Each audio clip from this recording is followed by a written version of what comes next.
balances economic strength with moral responsibility, ensuring that our progress is not only powerful, but also meaningful and inclusive. We are on the verge of something extraordinary. Malaysia has long been the hub for trade and culture, standing at the crossroads of Asia, but we're not stopping here. With the New Industrial Master Plan 2030, we're reimagining how Malaysia works, lives and thrives, setting the stage for a future led by talent, sustainability, digitalization and innovation. Our future workforce is more than just educated. We're cultivating digital fluency, ensuring that every Malaysian is equipped for the challenges and opportunities of the modern industrial era. It's not just education, it's empowerment. Malaysia is not just keeping pace with technological advancements, we're setting the pace. From AI-driven smart manufacturing to integrated digital infrastructure, we are revolutionizing Malaysia's industries through cutting-edge technologies. Our ambition goes beyond the now. Imagine cities powered by clean energy, farms that use the most advanced sustainable technologies, and a nation on track to net zero emissions by 2050. It's not just about technology and sustainability, it's about the quality of life for every Malaysian. Our healthcare system is evolving, leveraging medical innovations and digital health services to ensure that every citizen thrives in this rapidly advancing world. What can Malaysia look like tomorrow? A nation where smart cities and nature exist in harmony, where innovation and sustainability go hand in hand. This is the Malaysia we are building, and this is only the beginning. We are not just preparing for the future, we are creating it. Welcome to the Malaysia of tomorrow. Selamat datang, welcome to Malaysia.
嘘でかい方。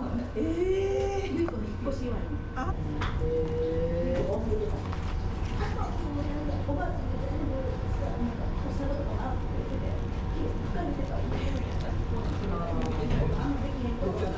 まあまあでもそこから始まった方が楽でいい。初めにゴールは見せておけ、そうすればあとはなんとかなんとかっていううちのひねくれカレーだ何日かにあるよ。それしてもとっていうことにもできます。